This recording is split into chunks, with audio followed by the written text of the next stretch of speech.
as far as Monmouth goes, I think Kevin Callahan has been there a long time.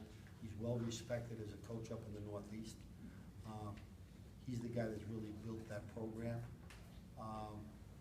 He always does a sound job and does a very, very good job of preparing. Well, we did a good job of handling them a year ago. They actually had the right guys in the right place. I thought we just had a very good game a year ago against them. But we know we need to be prepared. We know they will be prepared.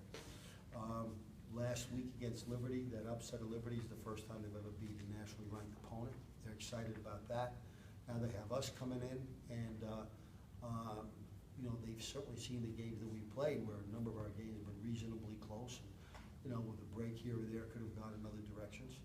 It's homecoming plus another week at home plus a week, a tremendous upset over Liberty. I have no doubt they're going to be jacked up, excited, ready to go.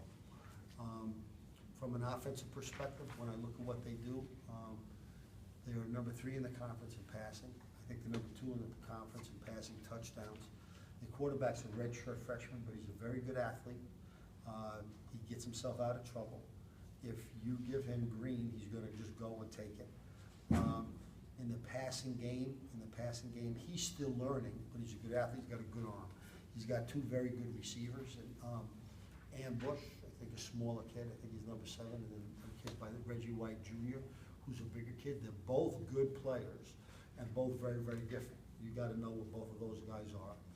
They have Cheney, I think, is their offensive back. He was second-team All-Conference a year ago. He's averaging over 100 yards a game, I believe. So the quarterback can throw the ball and can run and pass. He's a good athlete. The running back will make plays. The 2 receivers will make plays. They have 4 of the 5 offensive linemen that are back from last year that played or started most of the season ago. They're not afraid.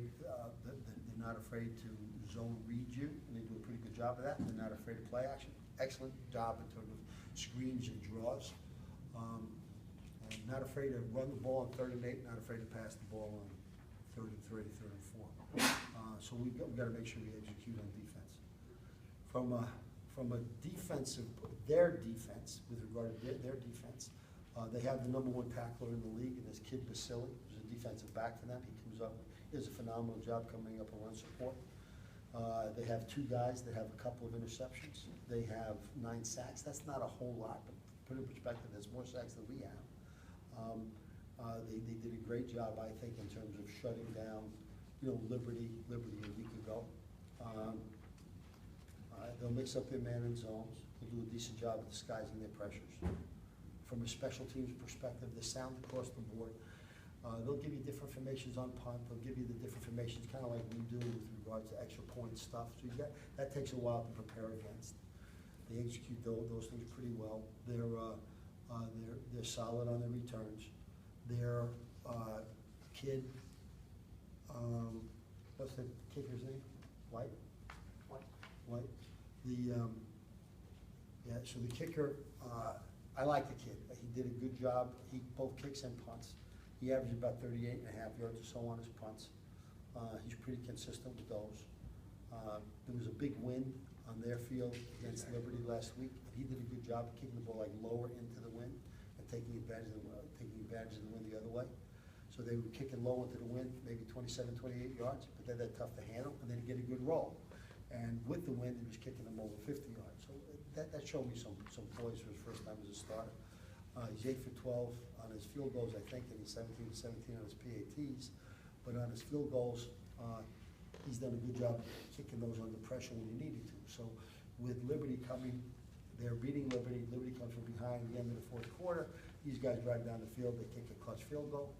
Then they kick another clutch field goal in overtime. He did both of them. So good solid kid, and they wanted to do a good job. From an offensive perspective, I think we've got to be, again, we can't hurt ourselves in the red zone. We can't have the mistakes that we made. We had too many of those against PC. Our defense, we're trying to simplify to eliminate mistakes. We don't want assignment mistakes. We just can't have assignment mistakes. I'm pleased with what we've seen so far in practice this week. And special teams has had a great first half of the year. You know, I expect that we will continue to do well on special teams for the second half of the year. And overall, with last week having a bye, you want me to talk about the bye week? Yeah, is there anything specific you? Yeah, okay, so I think, so let me stop there. Questions? How'd the bye week help you?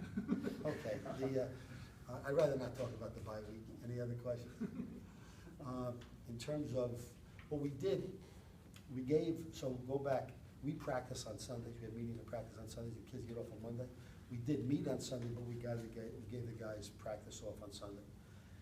Then Monday, as always, we had 3 full practices, Tuesday, Wednesday, and Thursday. We conditioned after each of those. We went after it pretty hard.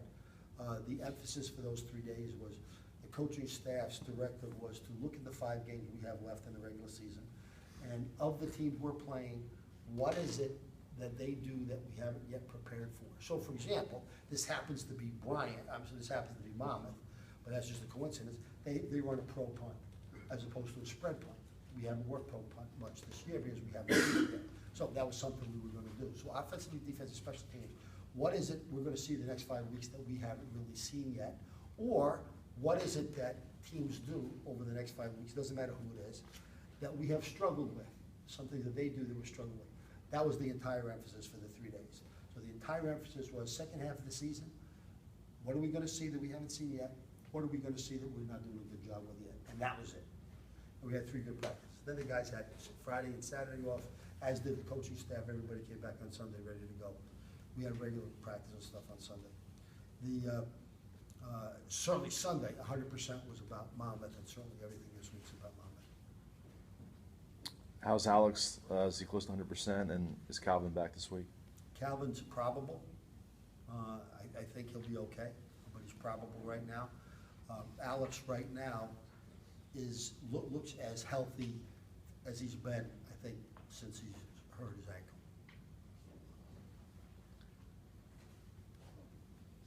I know you don't focus on records much, but we're going to talk about Hop this week, going for the FCS consecutive games with a touchdown record.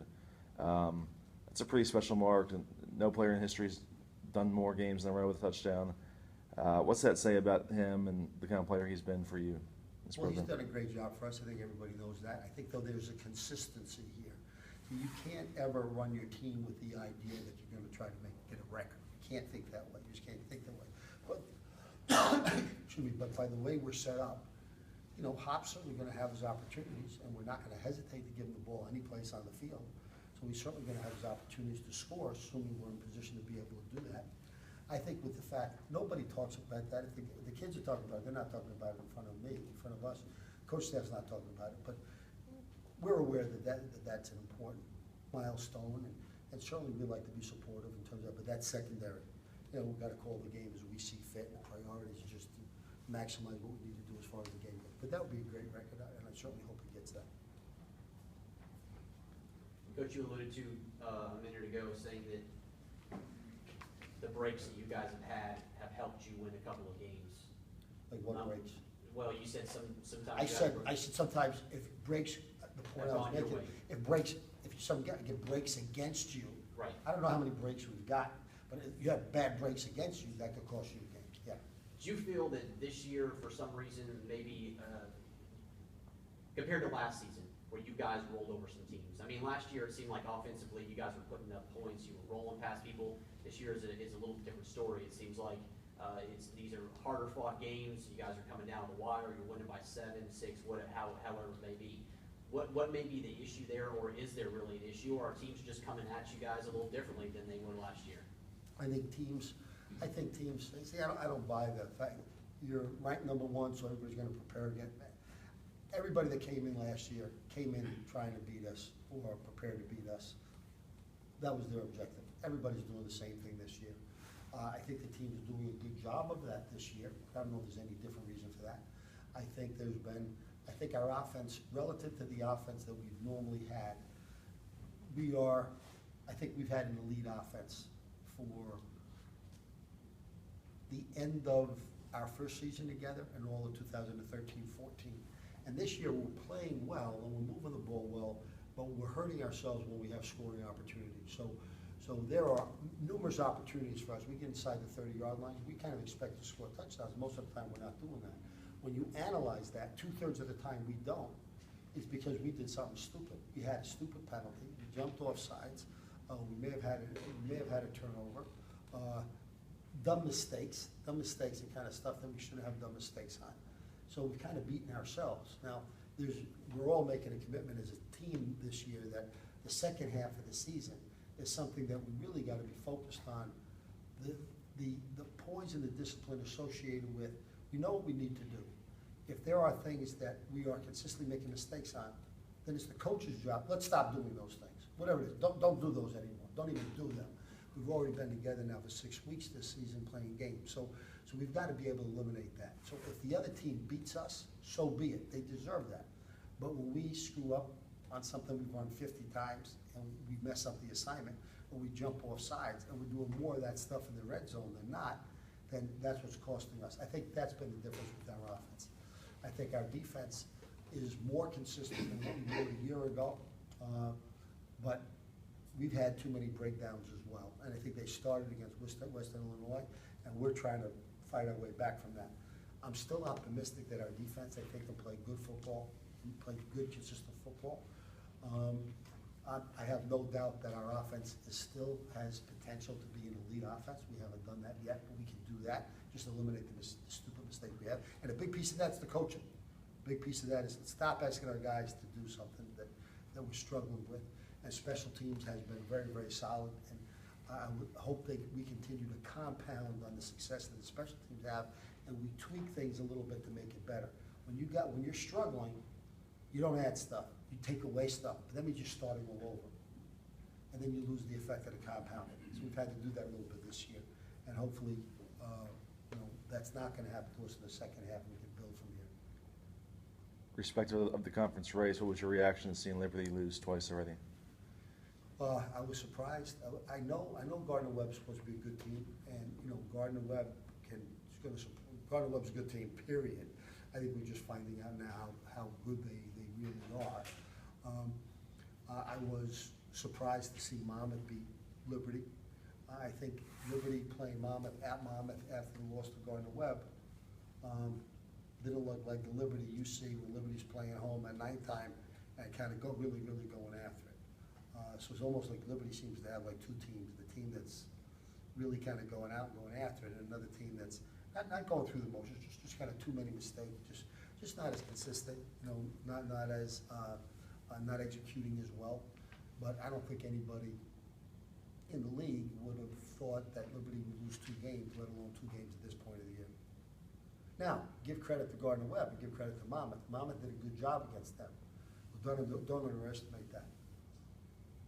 I think the other team too that's doing a good job, even the record doesn't necessarily show it, is PC. So remember when they were playing us, they talked about, their record's a little misleading. They held it on against 2 FBS schools and the number 7 and number 18 in the country, the FCS level in Chattanooga. They played us very tough. They played Charleston Southern very tough. Charleston Southern's a very good team. So the league looks really solid. The league really does look very solid.